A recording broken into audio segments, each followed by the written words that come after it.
All right, folks, you're watching Inside the Numbers with the People's Pundit. I am the People's Pundit, Rich Barris, your host. Look, it's Christmas poll time. You ever feel like it's not really Christmas until the tree is done?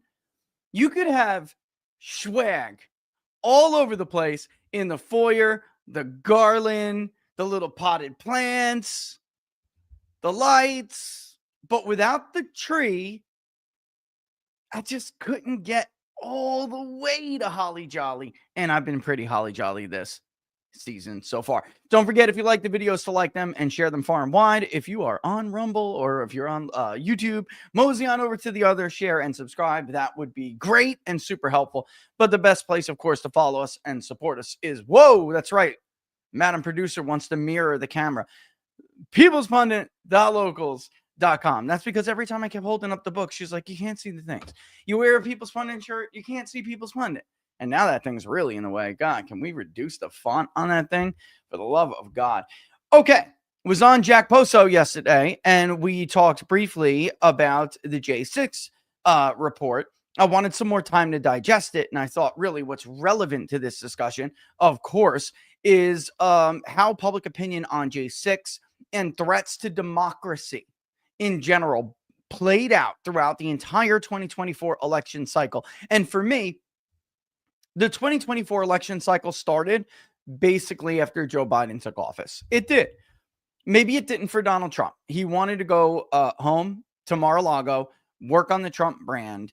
But within weeks, he was already being asked to run again. Of course, if you're Donald Trump, think about it. After 2020, don't tell me you're better and you would not sit home stewing over, oh my God, they stole my second term from me. COVID, the laptop is Russian propaganda. Whatever you want to say, whatever you want to bring it to, except just don't bring the machine thing to me, okay? Not please don't. You know how I feel about that. But all of it wrapped together. You know, he was denied a honeymoon like no president has ever been done before. He was denied a fair shot at a second term like no other president was before. All right. And by the way, we've been over the data over and over again. The public hurt as a result of that. And that is why he has been reelected. He pulled a Grover Cleveland in what is the most incredible political comeback story ever, period. So with all of that in mind, for me, that's when that election started. And very clearly, J6 was a huge component in the post-Trump 1.0 era. However you want to characterize it. But an era that led to essentially what was the criminalization of MAGA, okay? It was the criminalization of political dissent in the country. Joe Biden had more political dissidents in jail than Vladimir Putin did. All right, this country went through a very, very dark period. If you disagree with me, if you disagree with what I'm saying, you're saying, oh, he's just a Trumper, that's BS. Everyone who knows me is BS. But also, time to take a look in the mirror. You're wrong. You're in the minority. Donald Trump won the threat to democracy core vote. Those who said, I worry and I am voting on threats to democracy. He won people who cited that as their number one issue. It's an astonishing turn of events, considering if we would rewind the clock and go back to the public polling project, let's say in early 22, or let's say in 22, right? Actually, though, Donald Trump began to take a lead in 22, leading up to the midterm elections. He well outran other Republicans in various battleground states. And that's one of the reasons I always told people who, well, Rich, the polls are kind of wrong in 22. What happens if, well, was never the same thing. But he outran them and he took the lead back then. So something already began to crack in the Democratic narrative and Biden support and Democratic support in general. But it wasn't threats to democracy. That held for a bit. J6, when you thought about threats to democracy, J6 came to mind. That was the image that was cast in people's minds.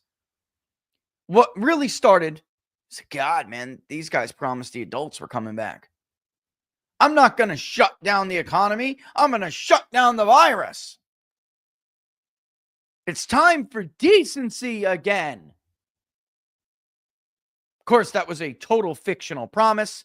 It did not happen. It did not go on. So people started to have voters' remorse. And it became this A-B choice with a president and his record that they had fresh in their minds. How'd he do on the economy? How'd he do on foreign policy? Damn, Donald Trump really did deliver peace and prosperity compared to this. They have to be the anti-Trump, not the never Trump. They had to be the anti-Trump. So they did everything the opposite of Donald Trump and sought to dismantle everything that he had worked on, from foreign policy, peace agreements, to border control, to economic growth, etc., etc., etc. What did it give us? Let's go to the peace agreements. We went from the Abraham Accords to what is essentially a new and yet again Palestinian-Israeli conflict, whatever, that would never have happened under Donald Trump. It just wouldn't have. It led to the Russo-Ukrainian war, which of course never would have happened under Donald Trump. And how do we know this? Let's just back up for a second. Donald Trump had certain special exemptions removed, sanction exemptions removed, that every president, they're so full of crap. We're going to sanction this one. And they only leave sanctions that actually hurt the people of the country, never the actual ruling regime, and never the revenue to that regime's treasury. So Donald Trump came in and said, this is stupid. Why are we giving exemptions to all of our allies? If we sanction Iran for oil, they should be sanctioned, and we should not let Great Britain or Germany or France or anybody get around those exemptions. And China, by the way, get around those exemptions without punishment. So therefore, I am removing those special exemptions. It bankrupted Iran. They had no money. They couldn't start a war if they wanted to. They were broke. Oil revenue fell to the lowest on record for Iran under the first Trump administration. It was Mike Pompeo's like wet dream. The guy was over the moon about it. Joe Biden, being the anti-Trump, came in. He took those exemptions away. China began to buy oil from Iran again. By the way, also within those exemptions are components for nuclear weapons. They began to buy that. So did the Germans. And Iran started amassing billions and billions and billions of dollars, which they then used to fund the terror attack from Hamas in Israel. So when you say, well, did the U.S. and did the administration really fund the attack on Israelis in October? Yeah, they did. They did. It was bought for with your money. It was bought for with your complacency. Germany, you bought it too. France, you bought it too. Great Britain, you bought it too. You all paid for women and children to be raped and murdered. Make you feel good at night going into the holiday season? You ready to sing Noel now? It had to be the anti-Trump, so they had to get rid of all the border provisions that he worked on. What did it lead to? We went over it on Monday. An invasion. An invasion. You didn't vote for that. Did you vote? Was there a campaign which any politician in D.C. Either campaigned for or against? Was there some sort of a campaign and a policy platform or a debate, national discourse over whether or not you were going to allow your country to be invaded, exceeding the mid-19th century and early 19th century boom in U.S. immigration through Ellis Island or anywhere else for that matter? Did you vote on that? No. You were being invaded. And you were doing it so Nancy Pelosi and others, completely corrupted by cartels, could have Juanita fold her laundry for her. Or Mitch McConnell to have Juan out there mowing his lawn for $5. Oh, and by the way, whatever they take under the table from the cartels. Oh, no, you're not supposed to talk like that. They had to be the anti-Trump, so they had to kill the Keystone XL pipeline. Gas went through the roof. Again, some of the content we spoke about on Monday.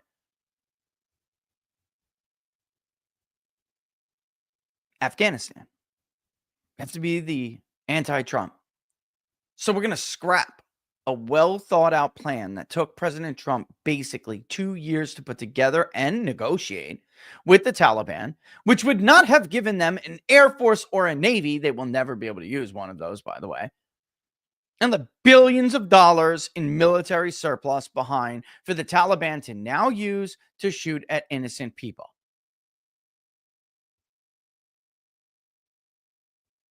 And they had to be the anti-Trump on allowing people to speak their minds. Because no matter what you hear about Hitler this, Hitler that, Hitler would not have left office.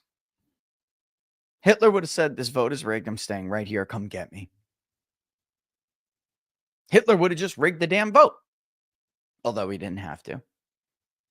But if he was truly in danger of losing, he would have. Mao, who they refer to him as well, never held one.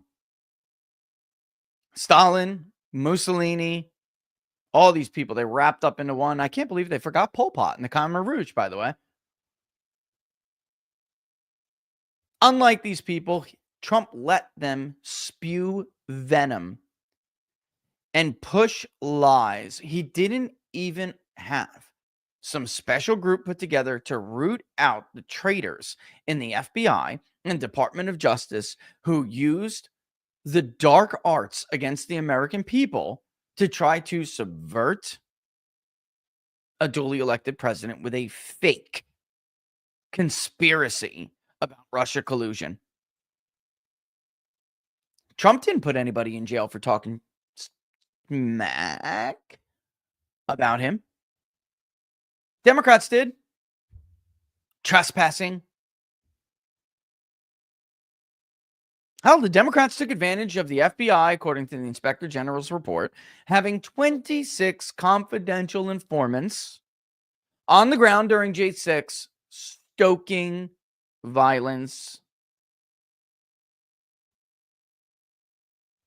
And this report really does have them a little bit concerned.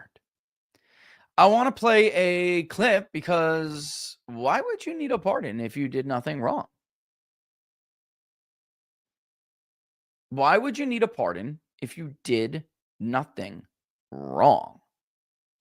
What are you going to cite in the pardon? I'm sorry, I led a committee. I led an investigation that included, yet again, another dis and misinformation campaign that we then use to criminalize political dissent, to label people traitors, to indict a former and likely future, as I told you for years now. It's not just that they're indicting a former president. He's the likely, almost certain future of the future president again. I did that all to subvert him again and to subvert the voter again, because looking at the polls, we can't win. So, we're going to have to pull something. What do you do with these people? By the way, the pardon thing is in the Christmas poll, which we'll show you the format of. We'll go down the line, and there's some tweaks, and I'll explain it to you. There are some tweaks because I initially wanted to do like an adults thing first and then move into likely voters, but we really do have to stay consistent. But stay tuned because we have never done it like that before. So I am all about consistency. So how can we compare this year's results to prior years if we change something up? Look, I'm not Reuters. I'm not AP. We're not doing that shit over here. By the way, the AP and the NORC, NARC, is one of the worst polling operations in the country. Nobody should take the results of that poll they released today seriously. Before I get back to this committee member and this clip I'm going to run, I just really have to say, and I'm sure I'll bang on this like a dead horse later, if you cannot poll an election correctly, you cannot poll voter sentiment, and we shouldn't give two rats' asses what you have to say about your results and people's views on this issue, that nomination. The election day vote is the sole indicator or validator of whether or not we are credible and we are accurate with our product and our work.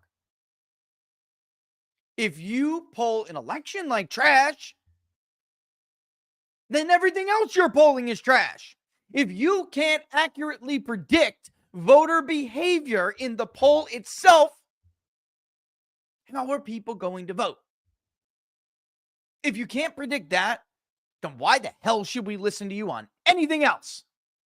Do you like this appointment? Do you support or oppose gun control? Do you believe we should put people in camps if they're not vaccinated for COVID? If you can't tell me how the American public is going to vote, then shut the hell up. Nobody cares what you have to say. It's all propaganda. And that's how you know it's propaganda. That is your biggest or most compelling case that they really are just propagandists, like Molly Hemingway says, right? Which, by the way, I do have a clip for I think I want to run in a little bit because I want you to remember it. And I want to steal your holly jolly here, but I also don't want you to get complacent. What they did to you the last 4, 5, 6, 7, 8 years, you should never forget. And in fact, this has been going on for more than that. They only felt they could lie to you about WMDs because they murked your president and you did nothing about it. Look, as my old professor in college used to say, look, here it is. Here it is. And you're like, what the hell are you talking about? There's nothing in your hand. He's like, yes, there is. It's the evidence for weapons of mass destruction. You don't see it? Look, the Gulf of Tonkin. Guy was a communist, but man, he was right about that.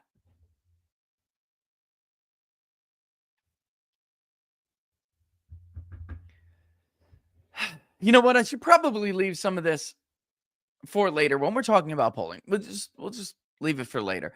Let's get back to J6 for a second, because the importance of this report and Trump coming in is going to weigh on these nominations. Certainly two in particular. Kash Patel, who, by the way, Devin Nunes is like, I know FBI agents who want Kash Patel because they want to clean it up. Most of the people I know are dirty, but I'm sure there still are some good ones. The agency itself is completely corrupted and crooked. It's important what they did with these J6 informants here because folks, they're like, oh, well, Christopher Wray's like, well, I mean, we didn't have any agents per se. Right, you didn't have any agents actually kill Malcolm X either. You had confidential informants that you nudged. And it's not even a nudge. It's a forceful push. You must do this for us or else. And dude ended up with buckshot all through his body. Dead. Does that, because there weren't agents holding those guns, does that exonerate the FBI from wrongdoing? They put together a plot that led to the death of Malcolm X because they wanted Malcolm X dead. They wanted Martin Luther King Jr. dead too. The hell you probably look. There's nobody knows who killed MLK. But if you had to twist my arm, folks, I would say it was the FBI. They're the ones who wanted him dead the most. People who they want dead end up dead. But yet somehow throughout the beginning of this campaign, the J6 image was the image that came to mind when people in the media and everybody brought up the propaganda press and their narrative about threats to democracy. And I am going to play that clip by Molly because she's right. And then she was always right about the propaganda press. It's always right. That's how you know the problem. If they weren't, folks, they wouldn't be releasing these polls. But I'll save that for the last segment. But we're going to circle on back to that. Then something changed. We get to the primary. It's starting to wane anyway. And I think a big part of that, and I know a lot of people probably watching right now, are no fans of Kevin McCarthy. But I told you he wasn't an ideological dude. He's just a crook. All right? He's just your run-of-the-mill, only he really knows how to raise money because he's got a lot of friends. But he's your run-of-the-mill political crook. Kevin doesn't have any convictions. Kevin doesn't have a spine. Kevin likes money and power. And he did release or get, or stamp, okay, the release of several I mean, I don't want to call them hours because that would be an overstatement, but several key clips that really cast doubt on the propaganda media's narrative surrounding J6, which again is important because it criminalized being a Trump supporter, basically. That's what they use as a pretext to criminalize being a Trump supporter. You're an insurrectionist. Or as Chuck Schumer likes to say, you're an erectionist. He did do that, or at least he didn't stop it. Tucker is still at Fox News. He gets his hands on it. He runs this thing. And then slowly but surely, the propaganda press's narrative about J6 starts to get questioned. Maybe these people are not crazy after all. Who is this Epps guy? Kash Patel said one day you are not on the FBI's most wanted list and then off within 24 hours without doing any jail time unless you're a freaking fink. Unless you're a rat. Unless you are a stooge, a mark, whatever you want to call it, guys, an asset. You are now their asset. That's the only way that things like that happens. The FBI doesn't go, oh, shucks, we made a mistake. Let me go ahead and remove you from that list. I mean, what turnip truck did you just fall off of? And as this stuff starts to get questioned, Democrats don't really notice. They believe their own bull. They believe their own propaganda press narratives, and they still believe that they're very dominant. And they overstep. Because, of course, even after all of this, the polls are coming out, and the polls are just like Trump +6, Trump +4, Trump +2, Trump +5. Biden can't lead in anything. Guy couldn't catch a break.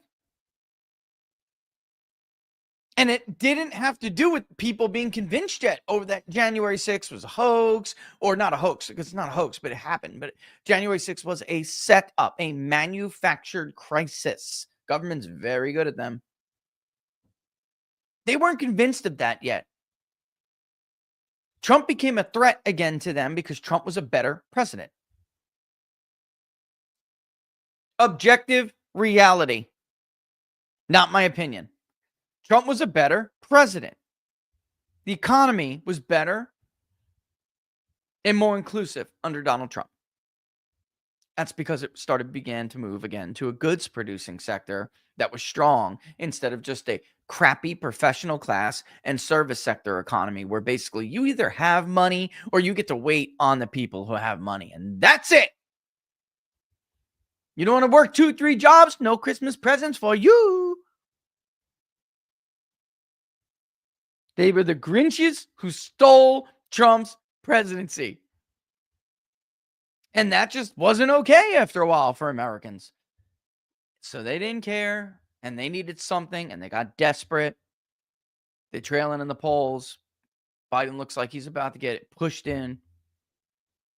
And they overstep.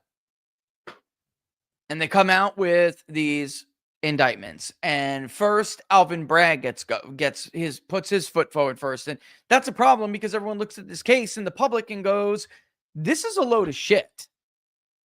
This is a joke. Many Democrats actually got mad at Alvin Bragg and at Big Fanny down in Atlanta because they didn't want them to do that. They thought it would be smarter to have the feds and Jack Smith charge Donald Trump because it's more credible and it would look more serious. They wanted the other state crappier, because they're all crap, the state's crappier cases to be pile-on stories and pile-on charges to make it just worse and worse and worse. It's a snowball effect. None of them in and of themselves or taken alone are so damning they're going to take down the Teflon Don. But if Jack Smith hits them first with a bunch of counts that really aren't sedition, but we can twist them enough to make it sound like Jack Smith's, casting him as an insurrectionist, an erectionist, and he's a traitor, and how could you vote for a felon and a traitor? Then if Alvin Bragg and Big Fanny, the crook, another one, throws their charges on top of them, then it becomes where voters are like, I just can't vote for a guy who's got all these problems. That's what they were trying to do. But it didn't work out. It didn't work out. Maybe Americans were just too tired of being lied to about WMDs. Maybe Americans were just too tired about being lied to about 6 feet apart. Maybe Americans were just too tired of being lied to about viruses that pop out of nowhere in a wet market in Wuhan. Maybe they were just too damn tired of it all. I don't know, of the lies. And there was this immediate knee-jerk skepticism surrounding these indictments. So much so that I really don't think, even if Jack Smith went first, it would have made a damn bit of difference. People saw it. They saw it.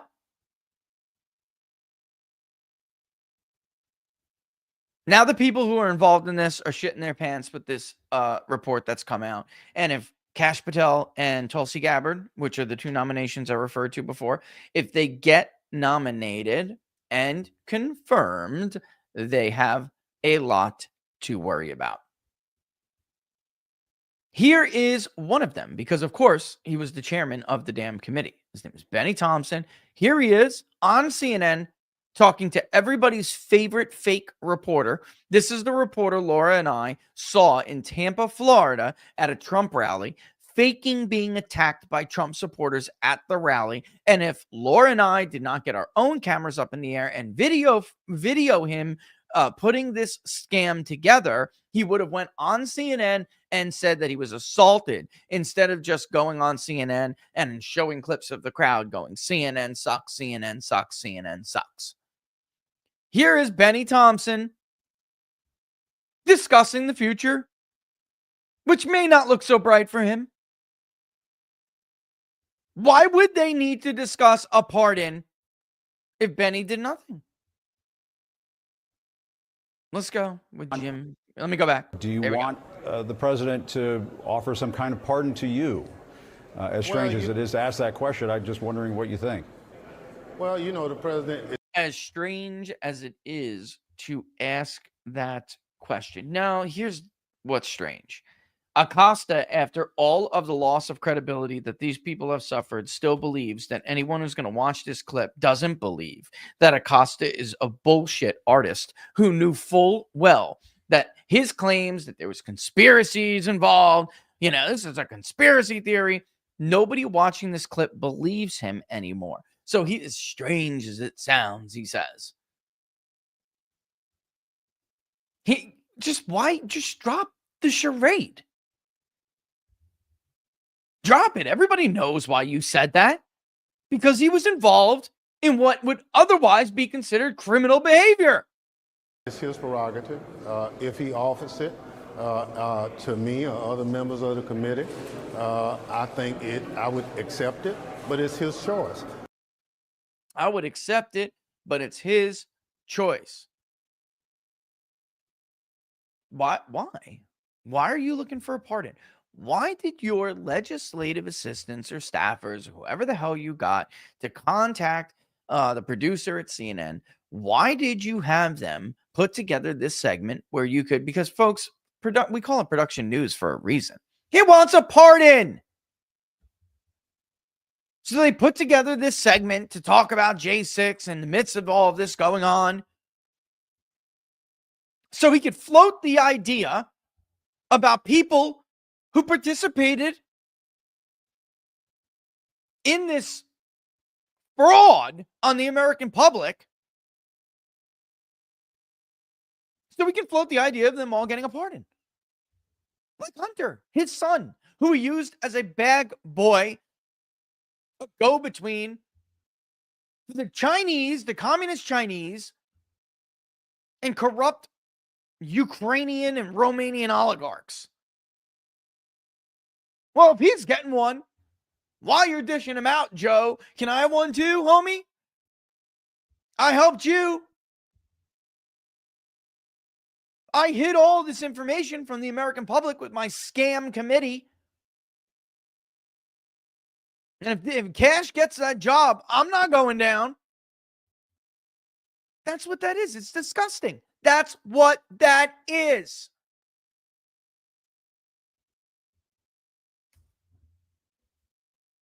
How many more fake conspiracies are we going to tolerate here? Jim fake, I was accosted. hurry up, get me in the shot. Hurry up, hurry up. Let them, and when they nudge into me, oh! Breaking news, breaking news. I was assaulted by a Trump supporter, Mary, 3 minutes ago. These people are the worst. They're the absolute worst. All right, let's take a real quick break. When we come back, we're going to talk about how Republican senators are going to react to this. And then we're going to end this puppy with a little bit of holly jolly. Okay. I have, I don't know about you guys, but you all know how long it takes for me to do my house. I don't know how much you guys got left to do, but I have a ton. And of course, my lovely wife is actually with my daughter today, which is really cool. Everyone is doing this. Our neighborhood, obviously, they all go to the same school, and they're going like from like elderly center to elderly center as a school thing, like a school trip, singing. If you for old people, they're caroling. It's adorable. But that leaves me over here, Mr. Lonely, to climb ladders myself. I don't know what's going on. My neighbor, he's dropping the ball here with the boom, you know. I don't want to go up to that peak on the ladder, guys. I'm too old for this. I don't know about you. I'm too old for it. But before she left, she said, you have to hit up the chats before you go. And it is Friday. So she hates it when I don't get through all of the questions. I'm going to do my best for you guys and her so I don't get yelled at. But let's real quick take a break and we'll come back. We'll talk more. I do want to go over briefly the questionnaire a little bit of what we're doing with the Christmas poll. And I think it's pretty cool. Locals, I'll probably give you a copy of the questionnaire itself. There's some stuff I really like. I want to bounce off of you, actually. Look, the election's over, so we can still ask favorables for like Kamala Harris and stuff, but Tim Walz is really unnecessary. Trump, JD, Biden. We are asking about Pete Hegseth and Tulsi Gabbard. We're asking, this isn't the Christmas poll related, of course. It's the same survey, but the Christmas is front loaded. Politics comes after. We are asking about Pete Hegseth and Tulsi Gabbard. Most people, I'll tell you right now, are almost certainly going to say they don't know enough about them. Or not most people, but a large chunk of them. I guarantee you that we find very different results because we're not a shit poll like AP. So I'm just, guys, I'm over it. I'm over it. I'll leave it for the other side of this segment, but I'm just over these people. If they cared at all about accuracy and the truth, they would never be polling right now. They would be retooling and figuring out how on earth they are consistently, year in and year out, among the least accurate polls in the country. But that's not what it's about. At this point, they know they are. They don't care. It's propaganda. It's garbage. Garbage. It's fugazi. You know what that means? Fake. I don't give a shit if they're the Associated Press. They need to rename what AP stands for. I don't know. Absolute piss. Garbage. Anyway, what other favorabilities? Maybe RFK? I don't know. But it's easy to throw them into a matrix question, and it doesn't extend the length of the interview all that long at all, because you're already saying, look, you'll say something like, and I quote, actually, I will give it to you exactly how it is. Are you ready? It's on page 6. Hold on. Ooh, by the way, we are doing the Turning Point AmFest, America Fest 2024 straw poll. Yeah, which is very cool. I always am very interested in doing straw polls. I think they're cool. They're different, so they're cool. But we basically say, next, we'd like to ask you about, et cetera, et cetera, et cetera. The following people. Next, we'd like to get your opinion, your views on the following people, right? Actually, it's next, we'd like to get your overall opinion of some people. Please indicate if you have a favorable or unfavorable opinion of them, or if you have never heard of them and have no opinion, or have no opinion. And so far, we got Biden, Trump, Harris, Vance, Hegseth, Gabbard. If I'm missing anything, let me know. We also have a general question about the Hunter Biden pardon. Do you approve or disapprove of it? We are doing approvals for Trump and Biden. And we are also saying, look, generally speaking, do you approve or disapprove how Donald Trump is handling his transition as president? And we'll get into, like I said, we're going to ask him about Gabbard. We'll ask him about, because these are going to be the most, Kash Patel. Hello. This is why I like to bounce it off of you guys. And I do this to Laura constantly, and she's like, has no idea really what I'm talking about. But like, she's just like, well, that's not true. She knows, but she doesn't really know like what to say or how to answer it. And she just handles it so well. And she knows full well, I'm not really looking for a specific answer. I just need to externalize what I'm doing and thinking, and then boom, it'll come to me. Just like that right there. Got to get Cash in there. Wait. If they haven't already, you'll see Absolute Piss and Narc run their fake poll saying that Cash Patel's got like a 15% favorability rating or something.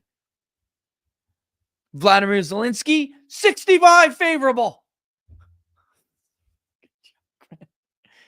Such a transparent scam. It's not only that it's a scam, it's so transparently a scam. All right. Let's pay the bills. Don't go anywhere. There are two things that Laura and I do at the end of the year, folks. One, we look at our money and we say, what else can we do to build or protect our wealth? And two, is there another charity we can squeeze out another little buck and give it to? And for us, when it comes to whether or not we're going to go with more gold or silver, it's all about Freedom Gold USA. And you guys know them. You know them well. They've been on the show. We talk about the winners every year for our raffle. Every month for our raffle. And that is what you should do if you are considering whether or not you want to invest in gold or silver, or even if you just want to diversify your portfolio or you're looking for some protection, right? Because we're still going to see a lot of volatility, to be sure. What I love about these guys is that they really are just about making sure that you have all the confidence in the world when you do decide to make a decision. Also, this is not the rich man's house. All right. Most of these places you go to, it's like 50K commitment, 20K minimum commitment, 10K, and even a Freedom Gold, it's $5, but not for you guys. They have lowered just to $500. So go to freedomgoldusa.com/rich and just see what, you may qualify for. By the way, if you open a new gold or silver IRA, you'll get a $500 credit. And yet still, if you take advantage of any of these deals, you're going to get free shipping and insurance on all orders. And I got to tell you, what Trump win or not, we almost assuredly are moving to the point where the ownership of physical gold, silver, platinum, palladium is going to become an issue, given how much these central banks are buying it up. They're going to want to hoard it like they hoard everything else. All right. So protect your retirement with gold or silver. Do it while you still can, obviously. And then the phone number is just for us as well. But it's always cool when you tell them the People's Pundit sent you. 888-279-3592.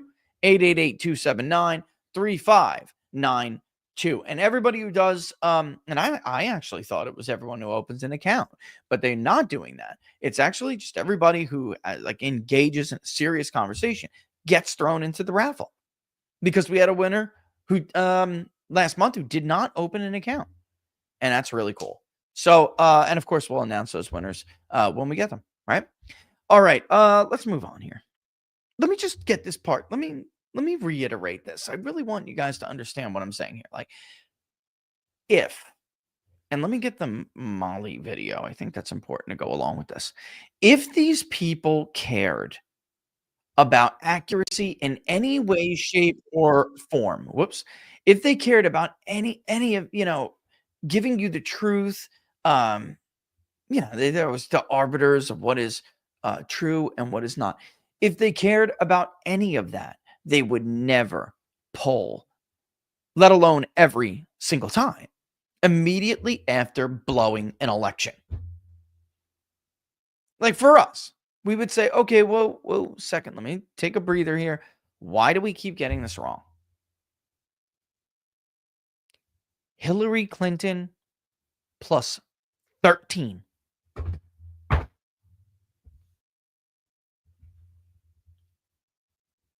Joe Biden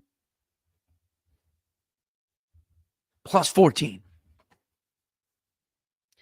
The Associated Press is consistently, year in and year out, among the worst pollsters in the country. Let's see. I don't even know if they're aggregated here on RCP. I think they are. Where is the NARC AP poll for 20? Because I know they did one, and it was ridiculous. It was like Harris plus 8 or something. I don't want to don't quote me on that here yet. But I remember when they came out and we had to talk about it. We had to discuss it. I'm scrolling down here and looking for it. I believe they still had Biden up when everybody else did not. Just awful poll. YouGov, which is not really YouGov in and of themselves. It's like whoever YouGov is giving that data set to.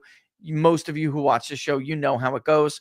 And YouGov is actually in our marketplace. So like, they're just buying results. They're buying completes from YouGov, and then YouGov is handing like Yahoo the data set. They're handing CBS News a different data set. They're the same, could be the same. They're handing The Economist the data set, which is why you could see them all release polls within like a 24-hour period and all say something different. It's because the data set is actually the same. They're just taking it and weighting it how they want.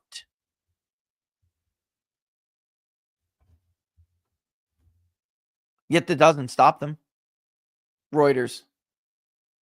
Let's see. Let's go Reuters. Where I'm looking to see a Harris plus 3. I don't know if that was their last one though. Reuters Ipsos, Harris plus 3, Harris plus 4. Last one actually does look like they're herded to a Harris plus 2 at the very end. There it is. Ipsos 11-1 to 11-3, Harris plus 2. Why? So they could cover their ass and pretend like they're credible. I was close. Let's talk about a sampling error. No, let's talk about stick it up your ass. Let's talk about how you do this every year and nobody should listen to you at all anymore. And the same goes for the media. Who is sponsoring these people? I'm sorry, but if like, I don't know, Yahoo News. It's like, great job this year. We want the most accurate poll. We want the most accurate national poll in the country. How much? I would say not enough. I'm dead serious. I don't care. I don't know. Maybe the Wall Street Journal. I'd kick that around a little bit. I don't know. That's different. I don't care if they offered me $1 million per poll. I would not poll for CNN. Wouldn't do it. I sure as hell would not poll for Bloomberg like Morning Consult does. They allowed their results to be used to manipulate and lie to people. Biden surges after State of the Union, except all those interviews for the poll were conducted before the State of the Union. How the hell did he surge before they saw it? You couldn't give me $1 million to poll for these people. Why? Because if you look, let me just run the clip of Molly. Leave it at that. Let's run the clip of Molly, bring it up. And, you know, I mean, it's the same people. They're the same people. Well, I mean, you think the editor, the polling editor over at CNN is going to be like, are you sure this is right? Be like, you sure this is the best we could do for Harris? You sure Hegseth's numbers aren't lower than this? If they're willing to consistently run fake stories, disinformation and misinformation smears, conspiracies, why on earth should we ever consider that they are somehow better stewards with their polling results? I don't. And obviously, what Molly's about to say is dead ass true. Otherwise, you wouldn't even be looking at an AP poll right now. Oops, I muted it. Here we go. Molly, there's not going to be any Alexander Vindmans. Is that? Is that what we understand now? Yeah, another reason why they were so effective in the first term of President Trump's first term was the corporate media were willing to play along with nefarious forces inside the government or other Democrat operatives to just tell lies. And they have destroyed their reputation as a result of this. And this last election was where we really saw that the media have lost their power. They're not dead yet. A lot needs to be done to fully crush the propaganda press, but they are weakened, and people should take advantage of that now. And that includes not believing, not sharing their poll results, even when you think they're good for you. They're good for your side. Let me ask my Republican friends out there. How'd that work for Democrats? How'd it work for Democrats to share the results of the Marist poll, which showed Harris winning every Rust Belt state, within striking distance or even slightly ahead in certain Sun Belt states? How did it work out for them? How did it work out for you, Republicans, sharing Nate Silver all day long? Did I or did I not tell you that guy was going to put Harris with an edge at the end? I am not a gambling man, and I would have bet you $1 million that he was going to do that. Sure as shit, he did it. 52%, 52.5%. What a friggin' con, man. Another one. But she's right. Obviously, they're not dead yet. They're not going to learn. They're continuing with this right now. You think that poll is really for you or the country? No. That poll is for senators like Lisa Murkowski. That poll is for senators like Susan Collins and any other scumbag Republican who pretends to be conservative and had nothing to say about Lloyd Austin. I harp on this guy for a reason. There is not a more terrifying viewpoint that a nominee for SecDef can hold than the one that says they do not believe in civilian control of the U.S. military.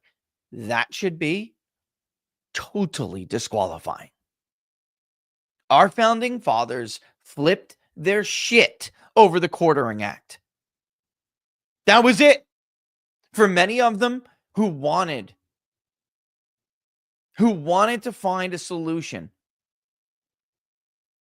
they still considered themselves Britishmen, even though they were treated like second-class citizens. They still considered themselves Britishmen, but the straw that broke the camel's back was the Quartering Act. No say in a military regime or the use of military force on a domestic population. No no civilian input. None of it. You have to deal with these troops here, these soldiers here. You got to put these troops up. You have no say whatsoever in where the Redcoat Army goes, what they do, how they treat people, what money is spent on them. Nothing. That was the most dangerous thing to them in their minds. They hated the concept of a standing army, period. Yet Lloyd Austin didn't believe in civilian control of the U.S. military. You saw reference to it vaguely in the New York Post, and nobody reads the Rhino National Review anymore, but they wrote 2 articles about it. That's it. Don't get me wrong, every senator knew. But you didn't see it because they didn't want Lloyd Austin. They didn't want anyone to give senators a reason to vote against Lloyd Austin. They wanted, and I'm saying they, I mean both Republicans and Democrats. I don't just mean one or the other. I mean both. They wanted him to slip by. They don't care. Tony Blinken, the chief diplomat of the United States, never met a war he didn't want to wage. The job of the State Department is diplomacy, not war. It is utterly disqualifying to be the Secretary of State if you do not believe that the State Department and their power of negotiation should have the same seat at the table as the Secretary of Defense and the Pentagon. He slipped right through. This is a man who was an integral part of the lie that was Iraq. Right through.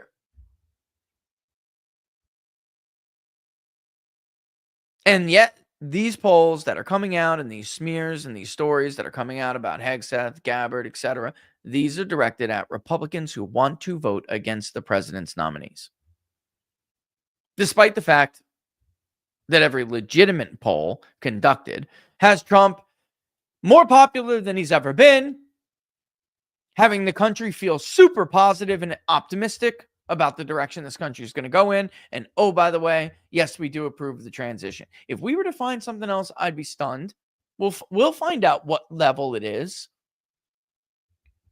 Real Clear Politics, by the way, as of yesterday, for the first time, had Donald Trump's favorability ratings positive. But of course, as you know, Donald Trump has actually been positive for a year. With periodic polls or sporadic results here and there, I would say, sprinkled since like 2022 of him being temporarily positive. It's only the shit polls like the AP and YouGov and the New York Times. Actually, the New York Times did find him positive, I think, in the last couple of polls. I'll leave the New York Times out of that for a second. Morning Consult, who just now has him positive. You know, the usual suspects, folks. Monmouth, Quinnipiac, Marist, awful. The truth is, the Real Clear Politics average was just garbage because of the products that were being included in it. That's not their fault. The polls are the polls. There's not, but people who did well this election, myself, Spencer Kimball at Emerson, Mark Mitchell, for sure, at Rasmussen Reports. He does it more than any of us, by the way. We have had Trump positive for quite a while now. In fact, I specifically remember doing a show when not only was he positive, but he was majority positive. And that was going into the summer. And we made a big deal out of it. First time ever in the history of Big Data Poll and nationally, he is not only positive, but he's majority positive. That was like the title of that episode, if I'm not mistaken, or something very, very similar to it. Anyway, if you doubt the effect, or if you doubt the motivation behind these polls, let me play a little clip here. Nobody gives two flips about this organization. Their lack of influence in the 2024 election, given all of the glowing media coverage they got, all of the free advertising they got, all of the speculation. What if they go with Liz Cheney? What if they get Mitt Romney to run? What if they do this? What if they do that?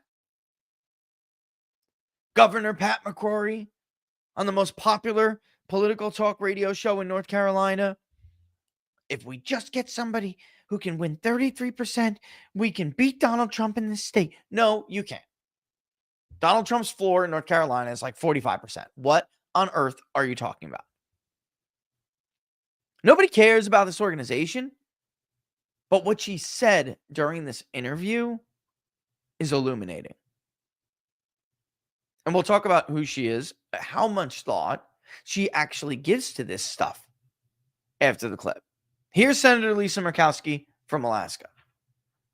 She once had a colleague named Ted Stevens, but his plane went down shortly after trying to put research into UFOs. Here we go. It's going to be hard, quite honestly. I think it's going to be hard in these next 4 years because you have an administration coming in that has had an opportunity to kind of see how things work, what didn't work, And now we've had 4 years to think about it. And the approach is going to be everybody toe the line. Okay. Let me translate that for you. I just can't help myself. I can't get through the video. Let me translate that for you. Trump is coming back. And oh shit, he's smarter this time. We're not going to get away with what we got away with in 2017 and throughout his first administration because he's on to us.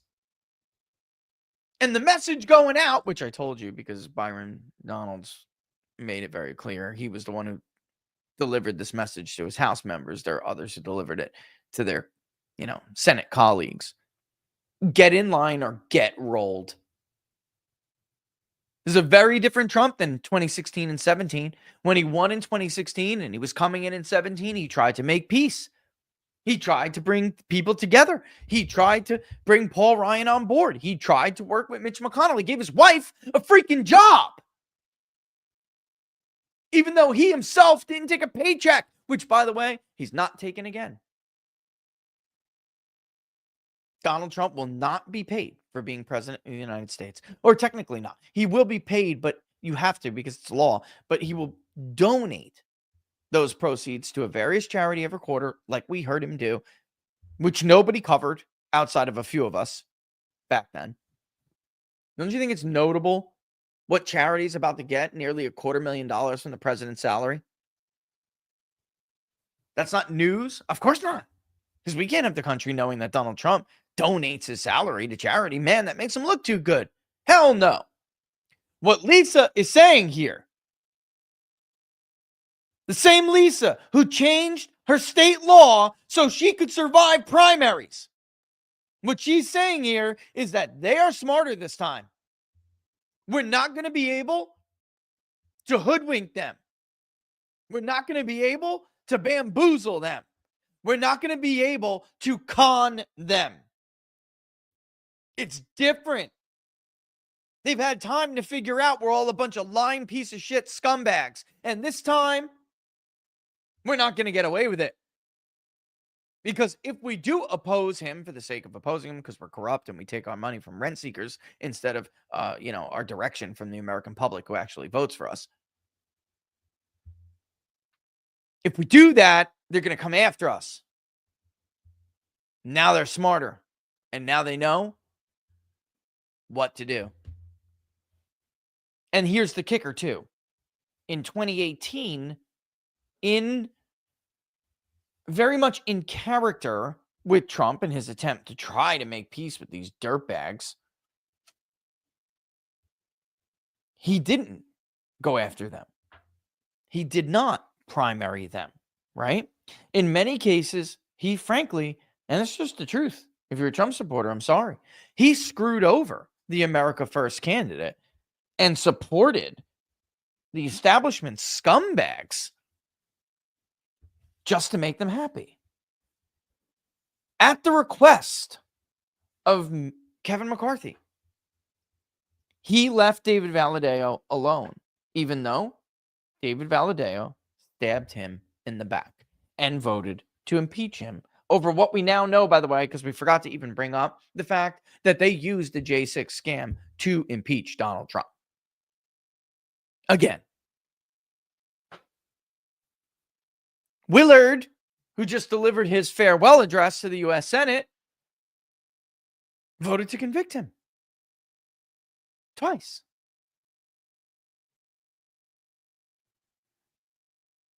He didn't do it in his first go-around. And what she's saying is a different guy. Is a different team. They're not playing the rules of these, like by the rules of DC. They're not playing ball. We're not going to be able to get away with this. And she brings up her friend, Joni Ernst. This is delicious. Everybody line up. We got you here. And if you want to survive, you better be good. Don't get on Santa's naughty list here because we will primary you. And my friend Joni Ernst, who is probably one of the more... Red flag, red flag. If you're friends with Lisa Murkowski, you are not a conservative. Not only are you not a conservative, you are not anywhere near a representative of the people who you claim to represent. You are a representative of K Street and Wall Street and Boeing and Northrop Grumman and Lockheed Martin and Bigelow Industries and Brian Griffin, Ken Griffin. Conservative, principled Republican leaders in the Senate right now. Joni Ernst, my friend Joni Ernst, is one of the most conservative leaders in the U.S. Senate right now. Okay, the same Joni Ernst who has absolutely no problem with overturning military life, whatever you want to, military life. The Joni Ernst who has no problem with turning the military into a social experiment. The Joni Ernst who is against closing the border or securing the border. It's a better way to put it. The Joni Ernst who's for amnesty. The Joni Ernst who's never met a war she wouldn't fund. The Joni Ernst who doesn't believe in America first. That's, in Lisa Murkowski's eyes, one of the most conservative leaders in the U.S. Senate. Well, then, my friends, the U.S. Senate has a very big problem, which, of course, I've told you about. If you think the House is filled with rhinos, the Senate isn't the most deliberative body in the world. It's the most corrupt. We're worse. We're worse than these other fake democracies out there. We're worse because we claim to be the ones who rule with a moral authority, the beacon of democracy and self-governance. Oh, shit. Is being hung out to dry for not being good enough. And you're going to get primary. I can't stop. I can't. I just can't stop. Hung out to dry. McConnell and company convinced her that she could get Secretary of Defense. The world these people live in is literally, and it's an alternate. It's a freaking delusion. I swear sometimes they convince themselves of this crap. It's 1:03 already. I need more time. Lights are going to have to wait. I'll speed it up here with old Lisa. But this is just outrageous. This is totally outrageous. Poor Joni. Scam the voters out of their hard-earned money and support. Poor Joni. Poor me. I had to upend the law and risk throwing the state to Democrats for Democratic control at the Senate and at-large House level, by the way, which she did. Mary Peltola won that until just this election when it was taken back by Begich. Her entire state she effed over so she could survive a primary that she never should have won because she was beaten back in 2010. And poor Joni. Give me a break. How about this? Don't be a freaking liar. Listen to her talk about moderate Republicanism. You don't run on that. What you do in the Senate? So what? Every 6 years you just lie to everyone? And then when they point out you're a freaking liar, they're radical, they're extreme, they're too right-wing. Think about what they do. Think about what they're claiming. That is what they're claiming. Nobody told her to pretend she supports limited government, secure borders. She doesn't support any of that stuff. Frankly, she doesn't give two shits about any of it. All she wants to do is keep taking money from the military-industrial complex. From big oil. That's all Lisa cares about. Nothing else matters to her. What's this all about? Why are we doing this to ourselves? So I think we're getting a little bit of a preview now of what it's going to mean to be allegiant to party. And I don't think that that's going to help us as a Republican Party. What would you know? What would you know? You couldn't win a national election. Your brand of republicanism couldn't win a national election. Your brand got its ass kicked. Your brand almost led the party to total and utter ruin. You did nothing to protect people from predatory lending practices and an economy that collapsed on their heads, literally on their heads. That's the legacy of your butt buddy and his wars. Nobody was voting for you. Nobody. The hell would you know is good or bad for the Republican Party or any party? All this woman cares and knows about is what is good for her bank account. This isn't about principle. It has never been about principle. All of these rats, Republicans against Trump, I really love that. My son, the glory to him. All of these rats always pretended like this was some kind of principled or ideological objection. This isn't a decent man. He's not moral enough. These are the biggest scumbags on planet Earth. They just know how to act decent. Really is true to the old adage. The higher up you go, the more criminal they get. Michael Corleone was right about that.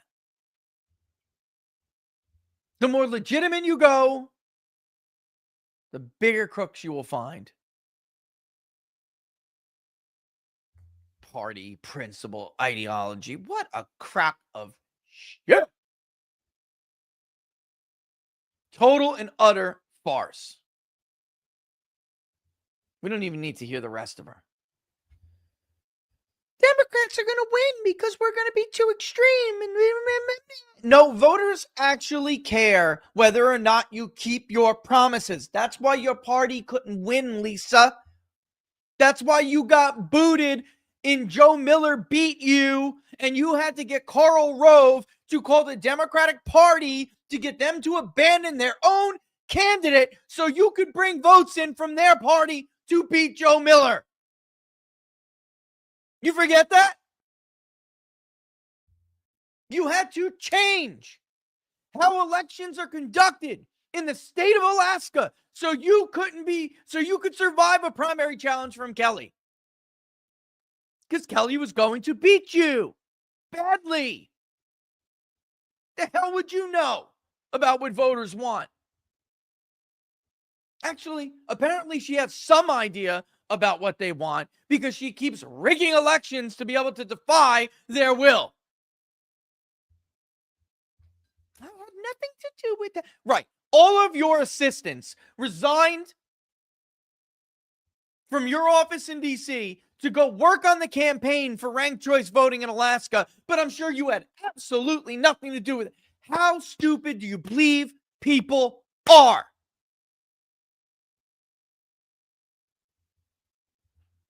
Give me a break, man. Give me a break. Nobody believes this. That's why she can't survive a primary challenge. This is why she cannot survive a primary challenge without rigging it in her favor. Speaking of which, change is on the horizon, folks. Look, Trump will be back in office soon. RFK is going to be taken over at the CDC, NIH, FDA. Elizabeth Warren's video is hilarious, by the way. Get ready for a shakeup. RFK posted the FDA's war on public health is about to end, calling out the suppression of treatments like ivermectin, hydroxychloroquine, even essential vitamins. The wellness company is already ahead of the curve with their emergency kits. They're stocked with these limited access medications. Kits cut through the red tape, especially during the holidays, when getting sick during travel is the norm. Be prepared for over 30 illnesses without stepping into an urgent care and tackling the issue head on before it develops. I'm talking about ivermectin, hydroxychloroquine, Z-Packs, even amoxicillin, everything you need to take control of your own health. The guidebooks, super cool, outline common treatments for things like UTIs, strep throats, bacterial infections, respiratory illnesses, and more. All it takes is filling out a digital intake form, and your kit arrives at your door 1 to 2 weeks. And they even have emergency kits for kids. No more sick inconveniences during the holidays. Order your kit. Head to twc.health/TPP and use the code TPP for the People's Pundit. Save yourself up to $30 off and get free shipping. Only USA residents, unfortunately, for anybody who's outside listening. But if you are, Laura and I got a bunch of them. It's peace of mind. That's what it comes down to. Peace of mind. Let's not rely on Lisa's friends in China to make sure we have amoxicillin. All right? China. In China. Oh my God. Guys, love him or hate him. He is, bar none, the most entertaining president we're going to see for a long time. Okay. So I did actually add cash. Let me go ahead and see. Bang. Actually added cash. You don't need to see it that big. Going down, of course, we'll add all the current demographics, stuff like that. Presidential approval, the transition approvals right here. Presidential transition period questions we're asking several of. And then let's get to the Christmas poll. Christmas poll screen and detail. Okay, so do you celebrate Christmas is the screen, obviously. And then we go through the details. Artificial tree or fake tree, right? Or do you not put up a tree? And thinking of the way you personally celebrate Christmas, Jack Poso and I were talking about this yesterday. I suspect that there may be, I could be totally wrong, but I suspect there may be an increase in let's just call it religiosity or any kind of maybe spirituality. And we're going to see that in these in between the lines and blatantly in the results of this. I could be totally wrong, but we used to have what was called the religiosity index, which, by the way, is one of the reasons why North Carolina is so difficult for Democrats to finally take, because the religiosity index in North Carolina is much higher than some of the other battleground states. Okay. After Trump won in 2016, there was a pretty significant uptick in the religiosity index, which probably should be renamed the spirituality index. Because if you remember the last Christmas poll, the headline was, and I quote,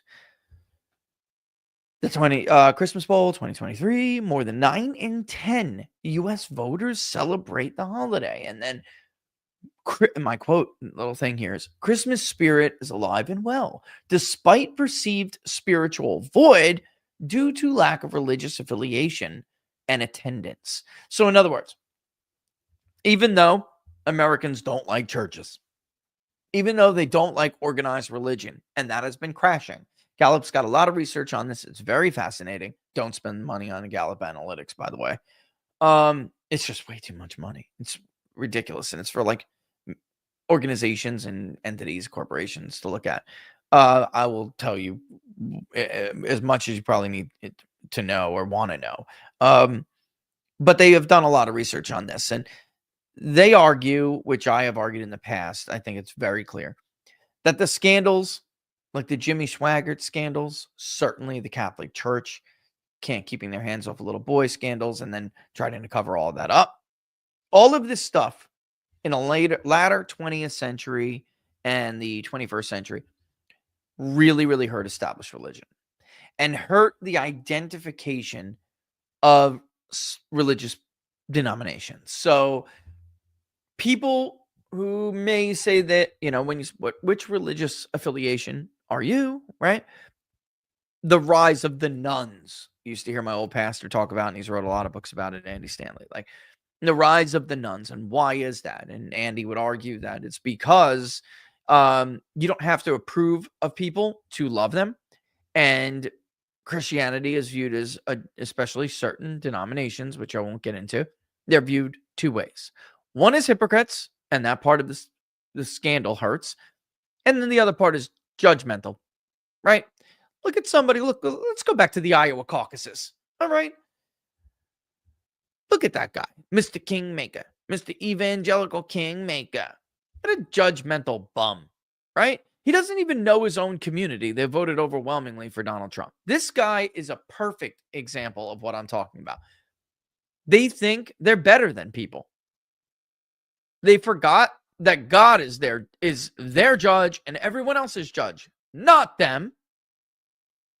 Because I don't approve of a lifestyle, and certainly a life choice does not mean that I don't love those people or show them love and respect. Lord knows I've made my own mistakes, as you all know. I've made a rash of bad decisions in my life. But you're not my judge, right? I'm not your judge. Americans don't like this shit. They don't like it. Yet, they will still say, I believe in God, but I'm a nun. So, by the way, Dr. Steve Turley and I had a really fascinating conversation about this last year. Or actually, it was during the Christmas poll. So, yeah, it was last year. Yeah, the end of 2023. That even like my former pastor, Andy, I misinterpreted the numbers. He misinterpreted the conclusions you could draw from those results. Just because there's a rise of nuns does not believe that God is dead, right? It's not necessarily true. Now, is secularism on the rise and has it been for a while? Sure. But I'm telling you, from my military buddies out there, right? My veterans, my battles, you know what I'm talking about. And there's no atheists in a foxhole, right? Just like here. Just because they don't like to go to church does not necessarily mean they're not going to celebrate Christmas. And by the way, many of them, as we asked, and we're going to find out whether or not this is the case this year, they still reflect on the holiday as a religious holiday. Many of these nuns display spiritual decorations like nativity sets. How could that be? And I suspect we're probably going to see a pop in this because, and maybe we don't, and I'm just wrong, but after Trump was elected the first time, there was a jump in spirituality. All right. Did it last forever? No. By 2019, it started to decline again. But we'll see. All right. Let's see what else. I think that's just about it. Let's go and hit up the local tipsters, and then when we then we'll go to our super chats on locals, okay? All right, hey, Rich, this weekend, the Minnesota GOP will be having out elections for chair and deputy chairs of the party. Last night, I got to interview all of the candidates. Very cool. And this is Ryan, I guess. Yep. All but 2 candidates for chair think that cozying up oligarch big money types and corporations is the direction this party needs to go. Excuse me one second, Ryan. Thank you. We have 2 chair candidates that are MAGA and 1 candidate for deputy chair that is MAGA. Can you tell the world which choice is correct and why? The MAGA candidates, especially in a state like Minnesota. And it's unbelievable that I would have to even explain this to anybody. And I understand why you're asking that, because of course I myself am still running into morons who think Mike Garcia was the right direction for the party, who think John Duarte was the right direction for the party, who think Lisa and Joni are the right direction for the party. Look at the map.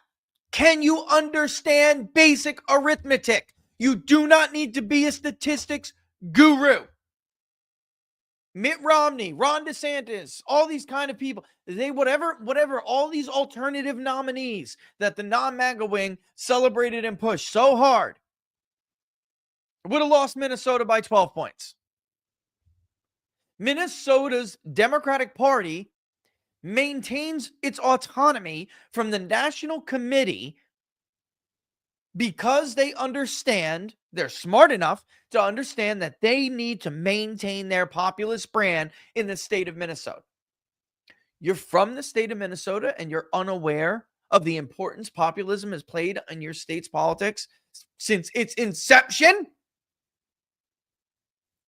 The only reason Donald Trump makes Minnesota remotely close, even though he doesn't take certain advice and doesn't go enough is because he has a populist platform.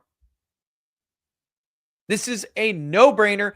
It's not just the Great Lakes states or the industrial Midwest and the Big Ten. It's not just that. It's everywhere. It's the Central Valley. It's the southern border in Texas. It's the southern border in Arizona. It's parts of the 2nd District in Maine and New England and Connecticut and Morristown, New Jersey and Freehold, New Jersey and Bergen, New Jersey. Wildwood. It's Miami-Dade. It's Jacksonville. It's everywhere. St. Paul, the Iron Range, Olmsted, Western Conservative, Minnesota. If you want your party to be a force in your state's politics, in the state of Minnesota, you have got to bury this resistance already to Trumpism, because it is the only path forward. You have zero chance. Zero. Who are you going to vote for? Who's going to vote for you? All the populists are going to vote for the Democrat candidate because they smartly are maintaining their populist brand. By the way, who opposed Biden, the senile oligarch lover and representative of the administrative state and corporate America in the 2024 Democratic primary? Who was that again? Right. Minnesota Representative Dean Phillips.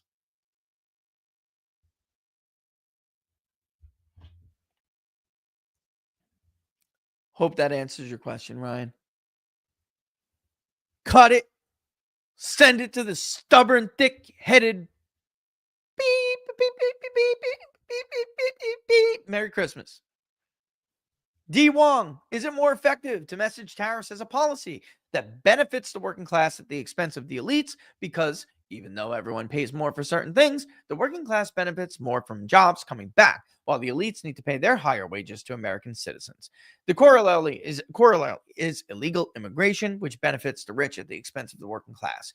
You know, what's going to happen here if you do that? And they're going to do it anyway. So I'm going to agree with you here, but I'm just telling you what to expect when you make that case. They're going to use the consumer tax case, and they're going to say, no, it actually disproportionately hurts the working class because the taxes on the consumer from goods, increased cost in manufacturing and shipping and transporting goods disproportionately hurts the working class who don't have the money to pay for it, right? The extra disposable income. And that's all very true. And the answer to that is, but we will. Because when we protect American industry, wages go up. And oh, by the way, we had this argument in 2017. He slapped the tariffs on those SOBs anyway, and nobody felt a damn penny in an increased cost to the working class. What we did see, however, was a return to the goods producing sector in the U.S. economy. Citation, the ISM, Institute for Supply Management, Manufacturing, PMI.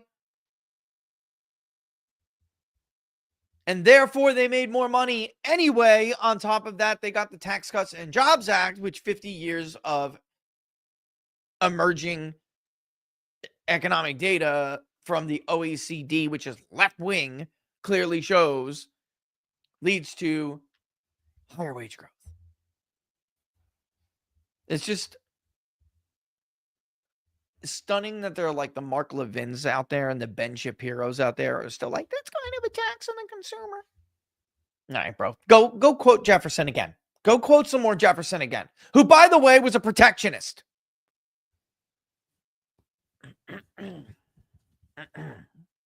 People's Pundit. Any thoughts or insights on what JD's role or what role JD Vance will play in the next 4 years? What do you think about him making the point person to promote Trump's tax breaks for working people? It would be a great way to set JD up as a spokesman for the new realignment. I love that idea. And it's not only that, it's that JD did something that's not easy. He weathered the smear and came out on the other end. And I mean, we were right, obviously. I mean, if I'm getting the national vote correct, it means I'm getting national sentiment correct. And JD was positive on his image after being negative, even in our polling, right? So we saw it, and he wasn't as negative as some of the other crap propaganda polls put out there, but he did in fact go negative, and something weird happened. When JD was introduced to the American public, the more they got to know him, the more they liked him, even though the smear was there. And I mean, for crying out loud, Hillbilly Elegy was #1 on Netflix for weeks, even though it's about to fall off Netflix. It's been on there so long. Why? Because people were like, this guy's smooth, man. I like him. It's a cool dude. Doesn't really match what I'm hearing from these people. Let me go do my own thing. Should I go get his book? No. And the easiest thing to do is just to watch the book on Netflix, right? Because that's what most Americans are going to do. People like JD. JD beat Tim Ryan in his own backyard. How'd he do that? Which was an ancestral Democratic area, by the way, until Trump came along. And traditional Republicans still struggle with that area of Ohio. By the way, guys, geniuses over at the National Republican Congressional Committee, you got your candidate for Ohio 9. How'd it work out? And Trump carried that district. Should have stuck with J.R. Majewski when the smear came at him, like Trump stuck with J.D. Vance. And maybe it would be a different story for that district right now. But when you all get in a circling firing squad, taking turns shooting each other, you all end up dead. I think JD's really it right now, and I've been an openly, I have not made it any secret that I think there are really two figures right now that could be successful in harnessing the power of this new realignment without losing it the way Republicans lost the Reagan realignment, okay? And that's JD and Donald Trump's son, Don Jr., who I think could win a state that nobody would ever imagine him winning. And we're in the middle of some of this right now. I kind of like opened my big mouth anyway on Battleground on Wednesday night. So we're trying to find out and be, well, I already know, but I'm trying to give people more of an understanding on why it is certain groups liked Donald Trump and why they like him more than a lot of these even other polls can capture. They're missing it. So why the election ended up the way it did. Right? Because by the way, if you would have relied on the backs of white people, you would have lost that election. Trying to explain to them that first so that moving forward, if and when Republicans say blow it, we'll know why, right? Or maybe not. Maybe they wise up. But look at Ryan's comments in the Minnesota GOP. By the way, the Pennsylvania GOP are having a fight over state chair right now. Even people I know and respect, I personally think, are not understanding this. And they're moving in the wrong direction. I don't know what else would like snap it in. Like, hello, Dave McCormick did not win because Dave McCormick did better with those suburban women you were all chasing that you think hated Donald Trump so very much. David McCormick won because Donald Trump was on the ballot. Sorry. In fact, Dave McCormick ran behind Donald Trump in his own backyard in Allegheny County. Sorry. It's just true. So, I mean, I never give Republicans the benefit of the doubt. I just don't. I immediately assume that they're too corrupt, crooked, stupid, and cowardly. So yeah, I think that's a great idea for JD. I do. I think JD should be all over. Even we were talking about tariffs before. I think JD should be the one making that case for tariffs. Nobody. And why is JD so compelling when he does this? Look at his life story if you don't already, right? The reason he can talk to normal people and even people, I mean, there's still normal people, but I'm saying the reason he can talk to like middle class and lower class people is because he's been there. He was one. He was a part of that. He was raised a part of those classes. So, like, for real, it's not some fake story about working at McDonald's like Kamala Harris when you never worked at McDonald's. It's real with JD. So, it's authentic and it's effective. All right. Imagine how absolutely irate Ray, Clinton, Cheney, Kinzinger, Adam Kinzinger, Pelosi, Comey, Smith, Garland, et al. Are that after they tried to pull that Trump won, and to add insult to injury is Time's Person of the Year. I don't know about you, crew, but I revel in that stuff. Because like Molly Hemingway, I loathe these people. They have made me, it's not to the point, it's like, oh, I just disagree with, and they're media shills. Like, I'm tired of the American public being tired. I'm tired of the American public exerting their, or making their will very known, very clear, and them not only ignoring it, but actively trying to lie about it, actively trying to subvert it, twist it into something that's not, like, and then we're just back up and, we're back where we started. And it's like, eventually this will not work forever. People like that are people who have used the levers of government to subvert the sovereign voter. So I revel in it when I see them squirm. All right. What do you think about these drones, bro? I'm so glad, Charles. We're going to end with this too, because it's 1:33. What do you think about these drones, bro? Apparently, they are also over Riverside in California. Seems more like the government getting ready for a huge surveillance state than Iranian ships undetected. I'll tell you what, Charles. I mean, obviously, the Pentagon lied their asses off again, didn't they? So when Jeff Van Drew said, yo, there's a mothership off the coast of New Jersey in the Atlantic, there's a problem, I know, by the way, the Pentagon immediately lied. Here's my thing, Charles. I think there are elements of the U.S. government, of course, that are actually quite cozy with Iran. So I don't at all discount the fact that they would allow Iran to do something so egregious to us. Look at what Biden did. He let the Chinese just float their surveillance craft all over the country. They didn't do shit. They didn't do nothing. Yeah, I think this is all escalating now because they're doing it knowing full well that when Donald Trump comes in, they're much, much, much less likely to get away with this stuff.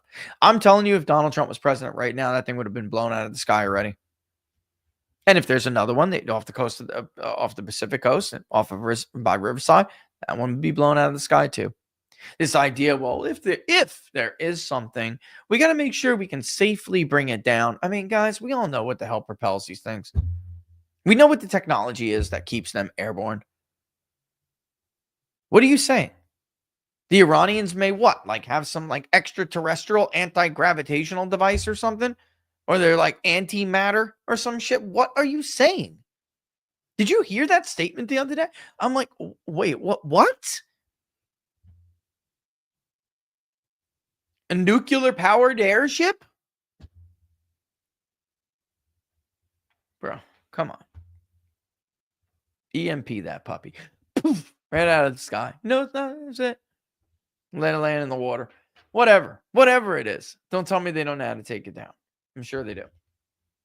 But yeah, I think we're in for this kind of crap, unfortunately, for the next month and the next 5 weeks. We're going to have to deal with this. And I just worry it gets even worse. And I worry about other things too, as you guys know full well. I pray to God we do not have, oh my God, especially before the holidays, but even after. I pray they do not try something stupid again. They better let this go through. By that, I mean, of course, they better let this man assume the presidency and not do anything stupid. because I think America will flip out. All right. Yeah, I mean, you're talking about with JFK, it was totally different. Coming after the 1950s, Larry Schweikert, by the way, is a great historian, really. But he's got a lot of material on this and he's right. I think he's totally right. You have to leave it to Beaver era in the 1950s. They're coming out of the Cold War period, or the beginning of the nuclear war period. And it's like, well, they're not coming out of it, but they believed everything the government told them. And they needed to, because of the instability of the world and these new massive, powerful weapons, these just awesome power that now was introduced into the world. And Americans believed everything that they were told by the government, right? And they could get away with it back then. I do not believe they can get away with it now. All right, there is my little man calling or texting. So maybe I am going to get some early help. It's December 13th. What the hell are these schools doing? I remember, then again, I grew up in a very Catholic northeastern area. This would have been probably my last day of school before Christmas break, and then I would not have come back until January 3rd or 5th or something like that. But they use these days all through the year for just total BS. Teacher work day. The hell is that? Go to work. I break my ass 16 hours a day. Every day almost. Teacher work week. I'd rather keep that for vacation with my children, who I barely get to see because I'm too busy earning money to pay your damn salary with taxes. Like, it'd be nice to actually do something during Christmas time. So we had that one with my daughter, and that's a different school, but whatever. Apparently, as we figured out, just sign her out anyway. Same thing. As long as they're past a certain time, they're not doing anything. It's just to get the days for the state. They're not actually doing anything. And the kid's got a parade tomorrow. He's got to walk I think it's 2 miles with a tenor sax on him. Enough's enough, man. Let the kid enjoy the holiday. Crying out loud. Sit around what? You want to color in the lines? The lines are our friends shit? He's in high school. Midterms are over. It's all done. Let's get holly jolly. Leave the kids alone. Let them go home and make some hot cocoa. I got some cocoa bombs, man. I got to go see my local baker. She makes me these cocoa bombs. They're cappuccino cocoa bombs. Look, if you think all cocoa bombs are created equal, I'm sorry to inform you that you're sadly mistaken. This woman's cocoa bombs are off the chain good. Her cake pops make Starbucks taste like toothpaste, so good. And she's like, what is that stuff called? Fondant, right? She made us a cake for Christmas Day last year, and it was like a sculpture. Amazing. Support your local businesses. Definitely support your local businesses, Buy commercial if you don't have to. I mean, I understand the cake at Publix is cheaper, I'm sure, but anytime you can. And certainly the cocoa bombs at the grocery store are cheaper. But anytime you can, even if it's just a little bit, certainly helps. Speaking of which, locals, you've raised almost $300 already for that competition. Well done. Well done. Just to give you guys a heads up on that, when is that drawing? December 22nd? Let me get it for you. December 20th. It's a week from today. We're going to live stream it. And if anyone hits the raffle, I get to do it live. I get to scratch it for you live. It's going to be cool. But amazing, as always. And thank you guys, as always. You guys are just incredible. I have the best locals community on locals, hands down. No competition. Hands down. Speaking of which, if you didn't see it again, this is why Laura changed the camera. Nations and Identities. Not a cheat book. So if you don't want to buy it, we're going to read it anyway. All right. I know most of you do and want to. We're not going to read the whole thing. There are certain excerpts I'm going to pick out. But it is great, and you should read the whole thing. But there are certain excerpts that we need to pick out and read so you can understand the basics of the academics and the study of nationalism. So when we get into Benedict Anderson and Imagine Communities, when he makes these references, you're going to understand where those references, what those references are to, or where they are to, right? And yeah, that'll be after the holidays. We're not going to start the book club up in the middle, but first thing in the new year, we are. Okay. What else? Monday, what are the odds? 2 p.m. Eastern Standard Time, because we're going to have the results of the Christmas Bowl. We're going to go over it with Robert, as we always do every year. All right. What else am I missing here? If I am missing something, of course, I will post it to locals, which is why you should sign up. Locals, peoplespundit.locals.com. All right, guys, it is Friday. Enjoy your weekend.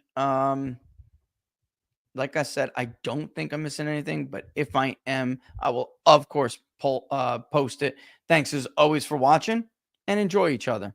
All right, enjoy. Take time to go do what I'm going to go do. Go decorate. Put your tree up if you haven't already. Hold your kid and put the star on the top. Don't forget, with this crazy madness election season we just went through, do not forget to enjoy what all of this is all about. All right. And that is, of course, being with the ones we love and enjoying the time that we have together, this brief time that we have on this tiny little planet. All right, guys, none but love for you. I'll see you later. Don't forget to like and share far and wide. Like and share far and wide. All right, nothing but love. Deuces.